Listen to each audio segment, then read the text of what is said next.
Assalamualaikum warahmatullahi wabarakatuh. Alhamdulillahirabbil alamin. Assalatu wassalamu ala asrofil anbiya'i wal mursalin wa ala alihi wa sahbihi ajmain. Amma ba'du. Puji syukur marilah kita panjatkan kepada Allah Subhanahu wa taala karena kita masih diberikan nikmat iman dan nikmat Islam. Selanjutnya salawat beriringan salam semoga tetap tercurahkan kepada junjungan kita, Nabi kita, suri tauladan kita, Nabi Allah Muhammad sallallahu alaihi wasallam. Semoga syafaatnya dapat mengalir kepada para keluarganya, para sahabatnya, dan para pengikutnya hingga akhir zaman. Amin ya rabbal alamin.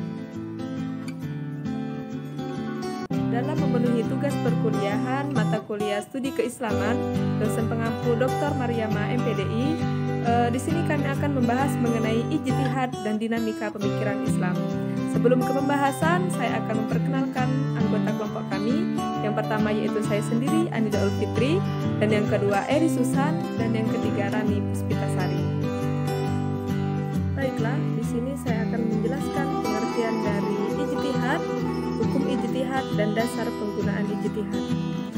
Menurut harfiah, ijtihad berasal dari kata ijtihada yang artinya mencurahkan tenaga, memeras pikiran, berusaha bersungguh-sungguh, dan bekerja semaksimal mungkin. Dan selanjutnya, secara etimologis, kata ijtihad berasal dari kata berbahasa Arab yang berarti penumpahan segala upaya dan kemampuan. Secara terminologis, ulama usul mendefinisikan ijtihad sebagai mencurahkan kesanggupan dalam mengeluarkan hukum syara yang bersifat amalia dari dalil-dalilnya yang terperinci baik dalam Al-Quran maupun Sunnah. Hukum ijtihad. Adapun hukum melakukan ijtihad itu sendiri, para ulama membagi hukum melakukan ijtihad dengan 3 bagian. Yang pertama yaitu wajib ain, yaitu bagi mereka yang dimintai fatwa hukum mengenai suatu peristiwa yang terjadi dan ia dikhawatirkan peristiwa itu lenyap tanpa ada kepastian hukumnya, atau dia sendiri mengalami suatu peristiwa dan ia ingin mengetahui hukumnya. Yang kedua yaitu wajib kifayah, yaitu bagi orang yang dimintai fatwa hukum mengenai suatu peristiwa yang tidak dikhawatirkan lenyap peristiwa itu, sedang selain dia masih terdapat mujtahid-mujtahid lainnya.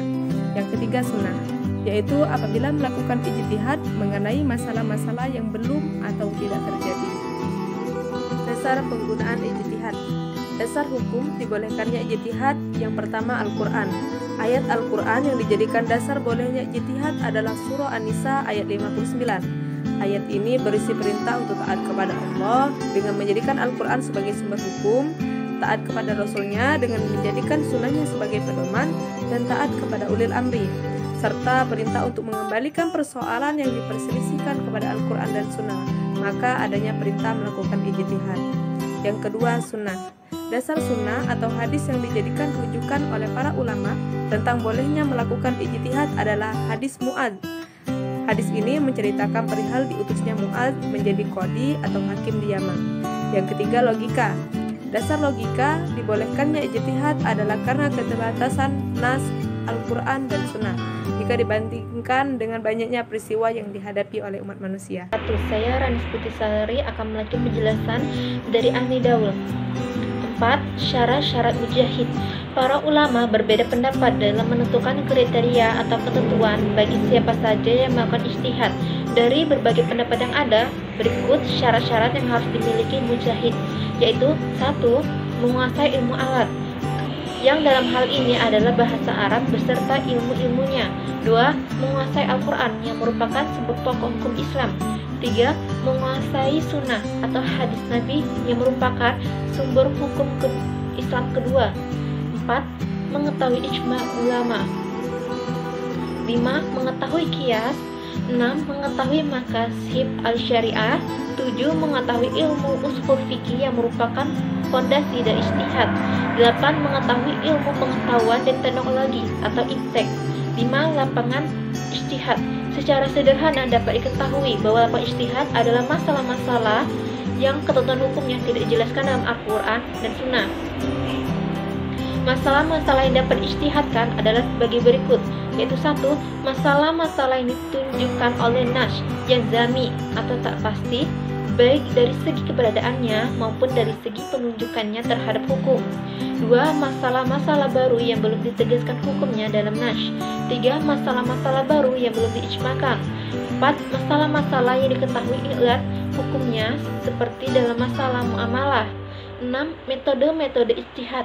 Metode ijtihad yang disepakati oleh para mujtahid ada 2, yaitu ijma dan qiyas. Sedangkan metode-metode lain yang tidak disepakati yakni istihsan, ikhtilas atau masalah muamalah, istihab, uruf, mazhab sahabi, sya'ru man qablana, dan syadduz zari'ah. A. Ijma'. Secara etimologis ijma' memiliki 2 arti, yaitu sepakat dan ketetapan hati untuk melakukan sesuatu atau keputusan berbuat sesuatu. Secara terminologis, ijma' didefinisikan sebagai kesepakatan para mujahid kaum muslimin pada suatu masa meninggalnya Nabi Muhammad SAW terhadap kaum Syara mengenai suatu peristiwa. B. Qiyas. Secara etimologis, qiyas berarti mengukur, membandingkan sesuatu dengan misalnya. Sedangkan secara terminologis terdapat beberapa definisi yang berbeda tentang qiyas. Ahli ushul mendefinisikan qiyas sebagai mempersamakan hukum suatu peristiwa yang tidak ada naasnya lantaran ada persamaan ilat hukumnya dari 2 peristiwa itu. Fungsi qiyas adalah untuk menemukan sebab atau ilat hukum yang diwahyukan untuk dikembangkan ke dalam kasus yang serupa. Unsur-unsur yang harus ada atau rukun dalam qiyas yaitu 1. Makis alaihi, tempat mengkiaskan sesuatu kepadanya. 2. Makis, sesuatu yang akan dikiaskan. 3.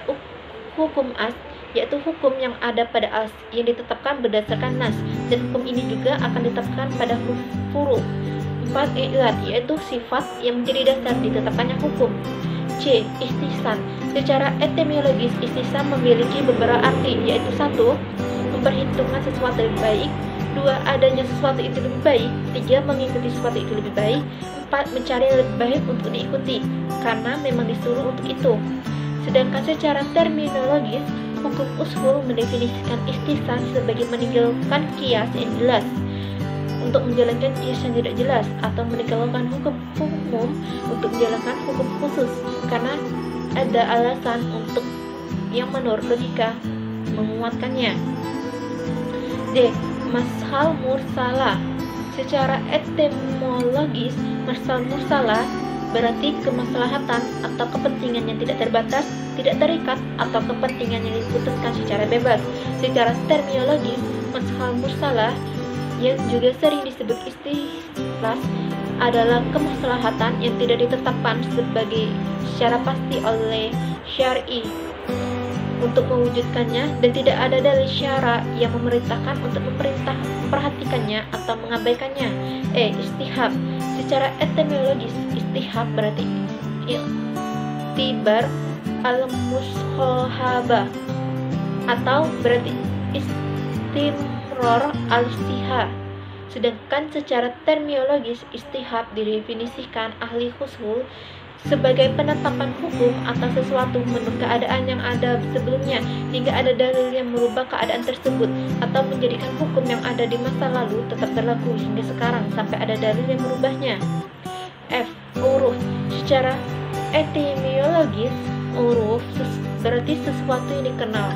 Sedangkan secara terminologis uruf berarti sesuatu yang dikenal dan tetap dibiasakan manusia, baik berupa perkataan, perbuatan, atau meninggalkan sesuatu. Uruf ada 2 macam, yaitu uruf sahih dan uruf fasid. Uruf sahih yaitu kebiasaan yang benar dan tidak bertentangan dengan ketentuan agama, seperti peringatan maulid Nabi dan halal bihalal. Dan uruf fasid yaitu kebiasaan yang bertentangan dengan ketentuan agama, seperti pesta makanan dan minuman haram. G. Mazhab sahabi. Mazhab sahabi terkadang dinamakan dengan qaul sahabi dan fatwa sahabi. Secara sederhana, mazhab sahabi berarti fatwa sahabat secara perorangan. Sya'ru man qablana. Sya'ru man qablana atau syariat sebelum kita, berarti hukum-hukum yang telah disyariatkan untuk umat sebelum Islam yang dibawa oleh para nabi dan rasul terdahulu dan menjadi beban hukum untuk diikuti oleh umat sebelum adanya syariat Nabi Muhammad SAW. Syariat umat sebelum kita yang dijelaskan dalam Al-Quran dan Sunnah dapat dibagi 3 kategori, yaitu 1. Ada yang sudah dinaaskan atau dihapus hukumnya dan tidak berlaku lagi bagi umat Nabi Muhammad, seperti dijelaskan dalam surat Al-An'am ayat 146 tentang haramnya binatang yang punya kuku, sapi dan kambing, dan hadis Nabi tentang halalnya harta rampasan. 2. Ada yang masih tetap berlaku untuk umat Nabi Muhammad, seperti dijelaskan dalam surat Al-Baqarah ayat 183 tentang kewajiban puasa dan hadis Nabi tentang syariat berkurban. 3. Ada yang tidak dijelaskan berlakunya untuk kita dan tidak juga dijelaskan apakah hal itu telah dinaaskan. Dan inilah yang menjadi perbincangan umat usul. Saddu al-zari'ah. Secara etimologis, kata al-zari'ah berarti jalan yang membawa kepada sesuatu secara hissi atau maknawi, baik atau buruk. Sedangkan secara definitif, al-zari'ah berarti apa yang menyampaikan kepada sesuatu yang terlarang yang mengandung kerusakan. Sedangkan kata saddu berarti menutup.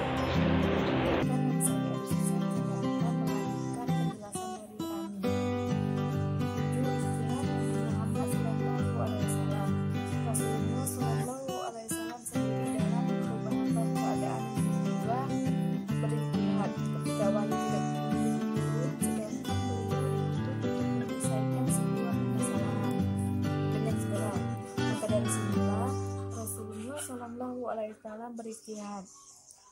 Rasulullah SAW adalah seorang yang masbuh. Artinya, Allah Subhanahu wa Ta'ala menjaga Rasulullah SAW dari perbuatan salah, namun hal itu berlaku ketika menyangkut urusan dasar-dasar syariah. Allah Subhanahu wa Ta'ala langsung menurunkan wahyu untuk menyelesaikan kekurangan ketetapan ijtihad Rasulullah SAW. Salah satu contoh ijtihad Rasulullah SAW yang kurang tepat yaitu terkait masalah tawanan perang Badar. Rasulullah meminta pendapat para sahabatnya untuk menyelesaikan masalah ini. Ada yang mengusulkan untuk dibunuh. Ini adalah pendapat Umar bin Khattab. Mayoritas mengusulkan agar tidak dibunuh dan mengambil tebusan dari mereka. Dan inilah yang dipilih Rasulullah lantas untuk menunjukkan kekurang tepatan ijtihad Rasulullah. Allah menurunkan ayat dalam Al-Quran surat Al-Anfal yang isi kandungan ayat 8 sampai 67. Tidak pantas bagi seorang nabi mempunyai tawanan sebelum ia dapat melumpuhkan musuhnya di muka bumi. Kamu menghendaki harta benda di duniawiya, sedangkan Allah menghendaki pahala akhirat untukmu, dan Allah Maha Perkasa lagi Maha Bijaksana. 8. Dinamika pemikiran Islam. Pemikiran hukum Islam yang merupakan produk pemikiran ulama-ulama terdahulu bukanlah merupakan hal yang tidak perlu ditinjau ulang, dan ini mewujudkan bahwa daya lentur dan dinamika pemikiran tersebut kurang mampu mempertahankan diri dalam perkembangan zaman. Oleh sebab itu, tidaklah mengherankan jika pergaulan hukum Islam dengan dinamika masyarakat selalu menimbulkan pertanyaan ulang terhadap produk-produk pemikiran ulama terdahulu, terutama jika dikaitkan dengan masalah yang semakin kompleks dan lunas. Contoh saja dalam kehidupan kita sekarang ini, banyak sekali permasalahan yang kita hadapi yang memang memerlukan ijtihad itu sendiri. Salah satunya adalah masalah jual beli dengan akad atau tidak dengan akad. Mungkin itu saja pemaparan dari kami, lebih dan kurangnya kami mohon maaf. kepada Allah ampunan yang sama-sama kita harapkan. Billahi taufik wal hidayah. Wassalamualaikum warahmatullahi wabarakatuh.